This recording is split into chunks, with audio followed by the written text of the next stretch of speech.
When you're watching Bibbly 53, I'm doing another controversial topic video, this time about a commentary from John St. Julian channel. Russell Brand exposed 3, Fabian Society and True's logo, controlled opposition, Freemason. I strongly recommend familiarizing yourself with Russell Brand's own YouTube channel, The Trues. It's on here. At the time of this recording, there is over 355, probably going on closer to 400, actually, Russell Brand True's videos, or themed videos anyway, most of which, if not all of which, deal almost exclusively with social justice issues, politically centered kind of going-ons, whether economic or otherwise. A lot of it's economics, actually. A lot of it's his channel actually does serve to be somewhat of a commentary on the economics. For the most part, in places within the UK that are suffering from a lack of funding, one of which he did a couple of videos on, and did a sit-in and brought some press and stuff to this women's shelter that was apparently going to be shut down. Through the efforts, whatever those efforts were, the money was come up with, etc. There's another one about a society of that represents disabled people or people with disabilities, called DPAC, which is supposed to be something like I don't know. Maybe I should type that in. I should check it out real quick. What is this going to do to my recording? Oh my goodness, that's pretty anomalous. But you know, I do these recordings live. My last controversial video was live, so I'm going to do this one in the same vein as well.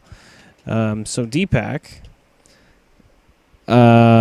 is District Parent Advisory Council? No. Durham Performing Arts? No.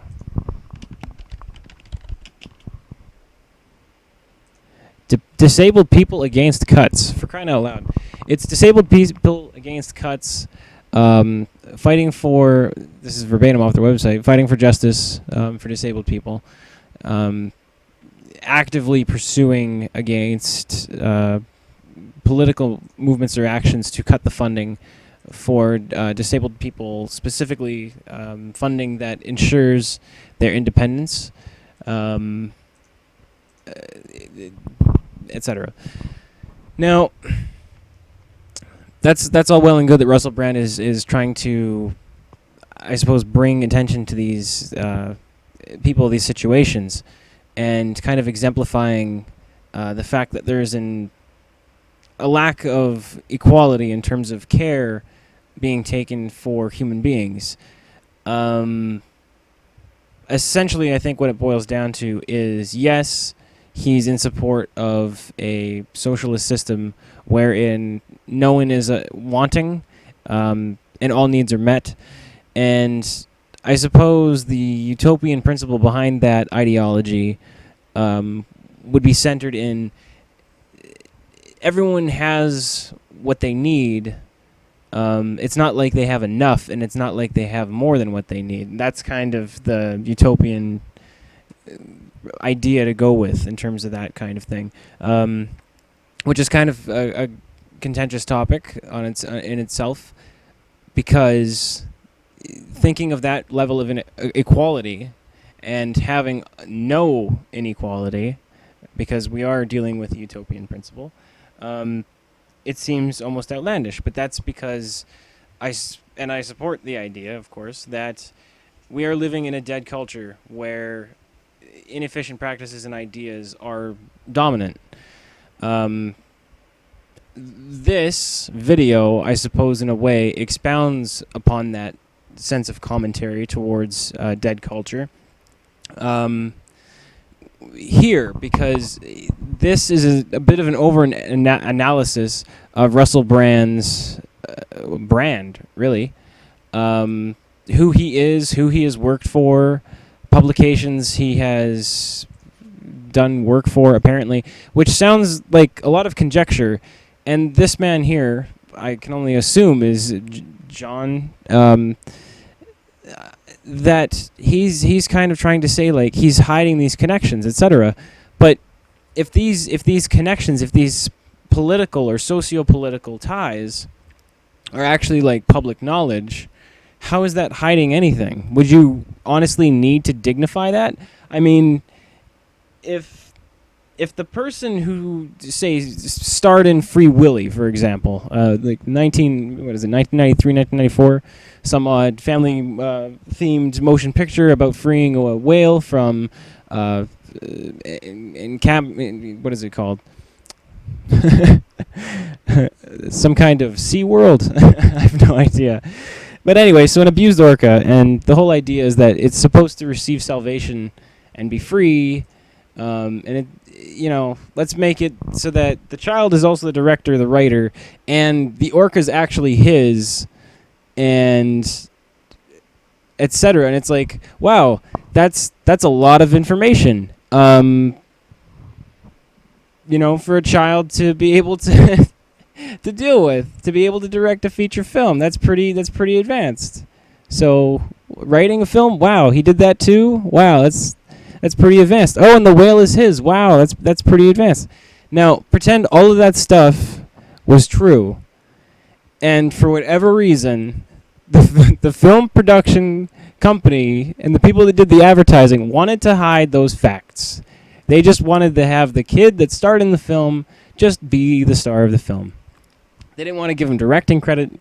They sure as hell didn't want to have to also pay him royalties for having used his screenplay. And also, I mean, they had to pay for the whale, whatever, but that's what happens when you do animal handling. You got to pay for the handlers, and sometimes even the housing and the food.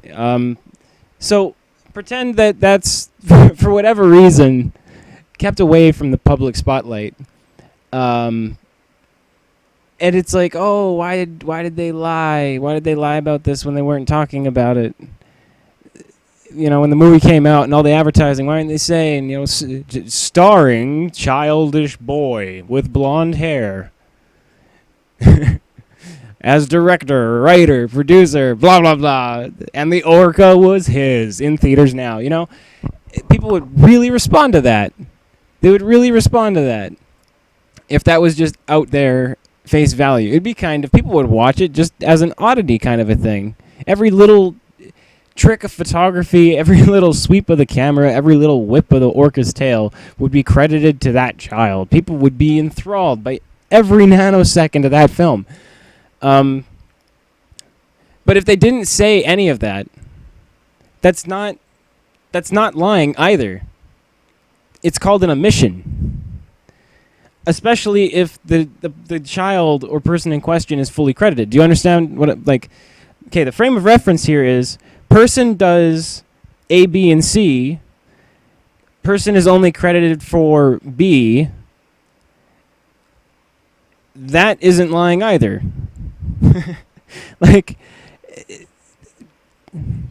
Just because he hasn't expounded every single video every time that he has made a video about his connections with organizations or people that support certain political ideals, and also may hearken upon societies or fraternities that are of a higher membership, I'm sorry, but I want to say, so what? I really, really do. The whole thing that he's trying to say in this video, the whole thing that John's trying to say throughout this video, really, is that Russell Brand is a Freemason, and he's hiding that fact. And he's also part of the Illuminati in portion, and he's hiding that fact. And then he talks about his tattoos and Russell Brand's personal spiritual beliefs are the ones that have been made to the public, etc. And again, I'm kind of going, so what?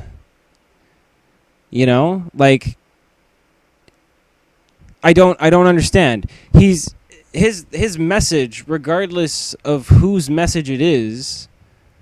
Okay, so let's just look at it like this. If the messenger speaks, is it important from whom the messenger is speaking? The answer is no. The message is what's important, not the messenger. It's never the messenger. I mean, it's not even and there's a whole bunch of hearkening on like Jesus looking like Jesus characteristics throughout this whole thing, because Russell's made some comments about it and people have made some comments about it. But you can't have a New Testament while the testator's alive, and you can't have a testator until you have someone who has,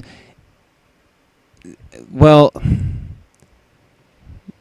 committed complete cultural abolishment within something. That's, and I checked out Revolution, and that's not what that is. His Revolution book really kind of just touches upon, kind of the standard socialist idealism of being able to create and support a caretaker society. That doesn't mean being anti-consumerism. That doesn't mean being anti-government. That doesn't mean being anti, it doesn't make you an anarchist, communist to say that all people should have the highest level of care. Now, saying that, I believe is like the epitome of I mean, I don't want to say the Hippocratic Oath, because I would feel like I'd have to recite it or something. But the thing is, like, if you can guarantee that at all times everyone on Earth has access to the same level of technology, the same level of food, the same level of medical care, the same level of education, and all of those things are of the highest caliber, do you create individuals who are able to function and contribute to society in a full, complete way? Something that essentially awakens an individual's potential. If you're well-fed, exercise often, study well, and you have a relatively healthy mind, healthy body, and a healthy outlook, you're going to be an exceptional individual, and you will have at least the health and well-being to pursue what you want. And I suppose there could be some contrarian ideas regarding safety or the human capacity for change or whatever. But the thing is, like, to the idea of a new world order. Okay, let's just pretend. I never did this in my last controversial topic video, but let's just pretend that there is an Illuminati. There is a higher level of government.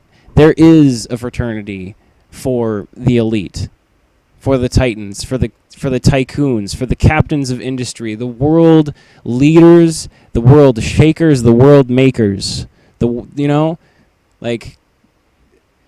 Pretend that all of that is real. All of that is not fiction.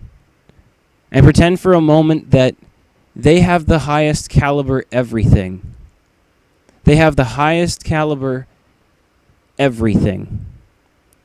Okay?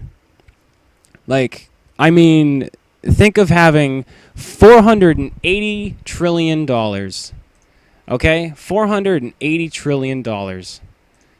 Kind of an arbitrary number, mind you. But pretend that's a real amount. Okay? It's an unfathomable amount of money. Now, pretend all of your best friends also have trillions of dollars. Okay? An unfathomable amount of money. Because at that point, it ceases to be money. You subvert credit. You subvert national debt ratios when you get into that level of revenues. And at that point, it isn't even necessarily about the numbers. The numbers are just a form of trading thing, like it's literally just a unit of transfer. So think of this absolute pinnacle, higher society of individuals with trillions and trillions of dollars each to their names. What do you think their objectives would be in the world? What do you think they would want? Most probably, because I strongly believe that humans are driven primarily by the want to abolish dissatisfaction. I truly believe that you would want to live for as long as possible and for as well as possible and do as much work as possible and have just the healthiest, best life for yourself first, of course. And then, of course, for those you care about, your friends, etc. Now, what's so wrong with that? For one. For two, people of Earth around the year 2015 are not ready nor deserving for a level of technological prowess such as neural implants that allow you to, crush the atmosphere in front of you to create water before your eyes. Okay? Humans of Earth are not ready for that. What I have just described is transcendental, super bleeding edge sci-fi shit that goes 400,000 years beyond what we believe the singularity is going to become, which is a complete assimilation, transcendence, simulacrum, compounding of the highest form of human being and the highest forms of computers. That harkens upon concepts of when a technology has reached a sufficient capacity, it kind of transcends and becomes magic. And all of this New World Order stuff, all this cultural subverting nonsense, and this whole controlling the opposition nonsense, it's all trite. It's trite. Humans are fickle. We're not prepared and we're not ready. If a New World Order to disseminate the farthest reaches of quantum computing into the human mind, I can imagine that would take centuries, possibly eons from where we stand. Because as of right now, the United States people in many, mostly kind of central, going into southeastern states, are quite heavily armed, more so than anyone else in the world almost. There's something like seven weapons for every human being in a couple of states. That's incredible. And every time firearms things come up and every time mass shootings happens, these states, there's more weapons being purchased.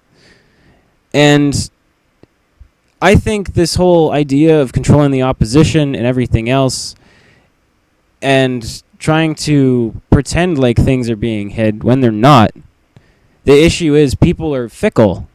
People are so fickle, you can't look them in the eye and tell them the honest to God truth about something. If you give somebody, let's follow me for a moment here on this mythical journey. Pretend that you can imbue into somebody supernatural abilities. Okay, they can make any thought that they have with fail-safes, so their manifestation of these thoughts cannot fail. Given a fail-safe system of some sort, that basically they can will things into being after, say, doing 2 rituals or hitting 2 buttons or doing a sequence of some sort of things. Okay? Cool. You simultaneously, having given them superpowers, have given them a 2 fail-safe system and a kill switch. You know, it's the argument like weapons. If it's going to be around, you're going to be kind of tempted to look at it or haunted by it, depending on, I guess, your concepts. But the thing is, it's kind of broken ideology. But no, what I'm saying is people aren't ready. Sociopolitically, forget that. Forget that. I mean, too few people have efficient vehicles, and that's an issue. Like, we humans seriously need to transcend just getting around first. Like, terrestrial movement is still kind of an issue for a lot of people. Education is certainly not what people want it to be, who want to be educated, because it could be a free system. Every human being on Earth could have an education. But the issue therein is aligning infrastructure and everything else and actually doing the good work to make that kind of stuff possible. The only way the New World Order can penetrate all levels of people while maintaining autonomy, or I guess you can say controlling the opposition, if you will, is to simply continuously ritually suggest. That's the only effective means to reach everybody without making them feel alienated. And there's no way in hell that a democratic society is going to accept being told what to do by an NWO. So for this man here to say that Russell stands for whatever his name is, that who knows what his name is? Who knows what this guy's name is? John something? Okay. It's kind of irrelevant, to be honest. It doesn't matter who they represent. It doesn't matter as long as it leads up to everyone gets the best of everything.